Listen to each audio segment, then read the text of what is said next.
네, 자유한국당의 김영우 의원입니다. 제 지역구는 경기도 포천하고 가평입니다. 저도 그 사법고시를 보고 이 자리에 올 걸 그랬습니다. 예, 오늘 우리가 이 자리에 왜 모였는지, 왜 우리가 이 자리에서 시국 대토론회를 열어야 되는지에 대해서 생각을 해봤습니다. 저는 위기의식 때문에 우리가 모였다 생각합니다. 어떤 위기냐? 하나는 대한민국 정체성의 위기입니다. 지금 이 나라가 자유민주주의에 기반한 이 대한민국이 제대로 가고 있는지에 대한 걱정 때문에 우리가 이 자리에 모였다 생각합니다. 또 하나는 보수 야당의 위기입니다. 보수당의 위기다. 지금 이렇게 보수 정당이 퇴학한 채로 계속 지속이 되면은 결국은 이 대한민국 정체성의 위기가 더욱더 공고해지고 결국에는 파국을 맞을지도 모른다 하는 그런 위기의식입니다. 한번 보겠습니다. 대한민국 정체성의 위기. 이것은 제가 여러 가지를 말씀드리지 않아도 다들 이 자리에 계신 분들은 아마 이미 알고 계시리라 생각합니다. 저는 20대 국회에서 국방위원장도 지냈습니다. 많은 점에 대해서 보고를 받았고요. 그런데 지금 돌아가고 있는 이 대한민국의 현실은 매우 우려스럽다라는 말씀을 드립니다. 저는 기본적으로 지난해 있었던 4.27 판문점 선언, 남북 정상이 만나서 했던 4.27 판문점 선언, 그리고 또 9.19 평양 선언, 또 남북 군사 합의 내용, 또 평양 능라도 경기장에서 했던 문재인 대통령의 연설, 이런 것을 종합해 보면 이것은 대북한 항복선언이다. 이렇게밖에 저는 말씀드릴 수가 없다. 조금만 들여다보면 내용이 그렇습니다. 남북군사합의에 대해서는 제가 자세하게 설명을 드리지 않겠습니다. 방어를 위주로 하는 대한민국의 국방, 최전방에서 감시하고 정찰할 수 있는 모든 우리의 기능을 포기했습니다. 이것은 대한민국 안보의 포기죠. 또 문재인 대통령은 능라도 경기장에서 평양 시민을 상대로 해서 저는 남쪽 대통령입니다. 이렇게 본인을 소개했습니다. 기가 막힌 노릇이죠. 어떻게 대한민국 대통령이 남쪽 대통령으로 이렇게 둔갑을 할 수 있습니까? 그리고 또 그런 얘기를 했습니다. 경기장에서. 어려운 시절 민족의 자존심을 지킨 불굴의 용기를 모았다. 북한에 대해서 말이죠. 북한 정권에 대해서 이렇게 이야기를 했습니다. 저는 이 같은 발언은 정말 얼핏 생각하면 북한의 주체사상이나 폐쇄된 민족주의를 마치 인정해주는 듯한 이런 발언 아니겠습니까? 저는 대한민국 대통령으로서는 굉장히 위험한 발언이다. 저는 크게 실망했습니다. 그리고 4.27 판문점 선언도 그 내용을 잘 들여다보면 제3항에 밑도 끝도 없이 이런 규절이 나옵니다. 남과 북은 북측이 취하고 있는 주동적인 조치들이 한반도 비핵화를 위해 대단히 의미 있고 중대한 조치라는 데 인식을 같이 하고 앞으로 각기 자기의 책임과 역할을 다하기로 하였다. 북측이 취하고 있는 주동적인 조치의 내용이 없습니다. 근데 남북 정상회담 그 합의문에 밑도 끝도 없이 북측이 취하고 있는 주동적인 조치들이 한반도 비핵화를 위해 대단히 의미 있다. 이것을 인정해라 이건데. 그리고 지금 돌아가는 거 보면 어떻습니까? 지금 문 정부는 여러 가지 국제 정상회의에 나가서도 그렇고요. 해외에 나가서 하고 있는 일이 고작 대북 제재 완화입니다. 이거 주장을 계속하고 있어요. 하지만 정작 남북 간에는 비핵화에 대한 실질적인 조치나 이에 대한 어떠한 실질적인 노력들이 보이지 않고 있지 않습니까? 그리고 오로지 비핵화는 북한의 김정은과 트럼프 대통령 간에만, 북미 간에만 다뤄지는 문제가 됐습니다. 사실상 북한의 핵이라고 하는 것은 우리 대한민국 국민의 생명을 위협하는 가장 커다란 위협 아닙니까? 그런데 정작 남북 간에는 비핵화에 대해서 이렇다 저렇다 말이 없습니다. 추상적으로 한반도 비핵화에 대해서만 이야기하고 있습니다. 북한식대로 하면은 조선반도 비핵화죠. 네, 이것은 정말 심각한 대한민국 정체성과 안보의 위기다. 두 번째, 보수정당의 위기에 대해서도 제가 여러 말씀드리지 않겠습니다. 이미 앞서서 두 분의 교수님께서 보수정당의 현 주소에 대해서 아주 적나라하게 말씀을 해주셨습니다. 보수정당의 위기는 이미 세 차례 선거에서 드러났습니다. 지난 2016년 총선, 2017년 대선, 지난해 지방선거에서 참패했습니다. 그것이 곧 보수정당의 위기다. 더 이상 얘기할 게 없습니다. 그러면 결국 우리는 무엇을 할 것인가, 이 마당에. 막연하게 우리가 보수주의가 추구하는 가치를 반복적으로 주장만 해서 되겠는가? 저는 그것은 아니라고 봅니다. 지금 국민들은 배가 고프다, 빵을 달라, 이렇게 아우성인데 빵이 중요하다, 또 빵 만드는 기술을 국민들한테 계속 허구한 날 설명만 할 수는 없다. 빵을 드리는 것이 굉장히 중요하다. 저는 이것이 굉장히 좀 중요하다 생각합니다. 위기 극복을 위해서는 그 위기에 대한 본질을 꿰뚫고 그것을 극복하는 방안, 이것을 국민들에게 드려야지, 여기서 우리가 보수의 가치만을 반복적으로 하는 것은 그냥 레토릭이다. 그것은 국민이 공감하기 어렵다라는 말씀을 드립니다. 그러면 국민들이 원하는 빵이 무엇인가? 그냥 문정권 잘못됐다 비판만 하면 되겠는가? 또 반문연대만 주장하면 되겠는가? 보수 대통합만 이 자리에 앉아서 주장하면 되겠는가?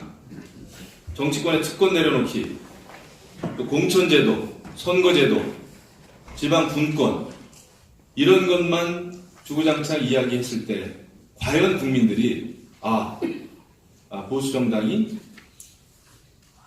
우리의 삶의 문제를 해결해 주겠구나 라고 판단하겠는가 말이죠. 저는 그렇지 않다. 우리는 한 발 더 나아가야 된다 생각합니다. 우리가 아무리 반문연대니 특권 내려놓기니 공천제도, 선거제도 이야기해봐야 그것은 사실상 정치권의 얘기입니다. 우리끼리의 얘기인 것이죠. 과거에 소위 진보 쪽 사람들, 좌파는 과거 선거에서 무상급식이라고 하는 엄청난 그 선거 전략을 들고 나왔습니다. 그런 것이 결국은 국민들에게는 빵이 되는 것이죠. 우리가 생각할 때는 제대로 된 빵이 아닙니다만은 선거라고 하는 것은 그렇게 국민들이 와닿는 이야기를 정책적으로 만들어내는 능력에 달려있다. 그리고 그 정책을 국민들에게 잘 쓰여지지 않는 그 선거 전략에 달려있다. 이렇게 생각합니다. 그래서 우리 보수정당은 좀 더 전략적일 필요가 있다. 선거에서 지니까 우리가 이렇게 되는 거 아닙니까? 선거에서 지니까 아무런 소용이 없더라고요. 우리가 아무리 자유를 강조하고 안보를 강조하고 공동체를 강조하고 발전을 강조하고 우리는 건국 세력이고 우리는 산업화 세력이다 라고 이야기해 본들 선거에서 지면 우리는 패자인 것입니다. 그러면 결국은 역사의 죄를 짓는 일이다. 그래서 우리는 제대로 된 빵을 만들어야 된다. 정책 비전을 만들어야 된다는 것입니다. 그래서 우리가 추구하는 가치를 교육적인 면에서 또 일자리 면에서 부동산 주택 문제에서 또 세금 문제, 복지, 연금 이런 거에 있어서 국민들이 공감할 수 있는 그런 정책을 피부에 와닿는 정책을 만드는 것이 매우 중요하다. 이런 말씀을 드립니다. 마지막으로 선거 전략입니다. 저는 선거 전문가는 아닙니다. 정치를 하고 있습니다만은 제가 봤을 때 세 가지가 중요하다. 이런 생각을 좀 하게 됐습니다. 먼저 자강입니다. 우리 보수정당의 자강. 우리 스스로 내 몸이 건강하지 않은데 다른 사람 건강을 우리가 걱정할 수가 있겠는가. 저희 입장에서는 자유한국당의 자강이 필요하다. 또 자유한국당이 자강되기 위해서는 우리 112명의 국회의원 한 사람 한 사람, 소위 헌법기관이라고 하는 우리 한 사람 한 사람이 정신무장이 돼 있어야 되겠다. 문정권의 여러 가지 신적폐에 대해서 고발하고 맞서고 언론 인터뷰하고 글도 쓰고 이런 전투력이 좀 필요하다. 이런 생각이 듭니다. 근데 지금 아쉽게도 유튜브, 지금 이제 우리 옆에 계신 이현주 의원님도 중간 유튜브 굉장히 열심히 하시죠. 저는 굉장히 유용한 그런 매체를 잘 활용하신다 이렇게 생각합니다.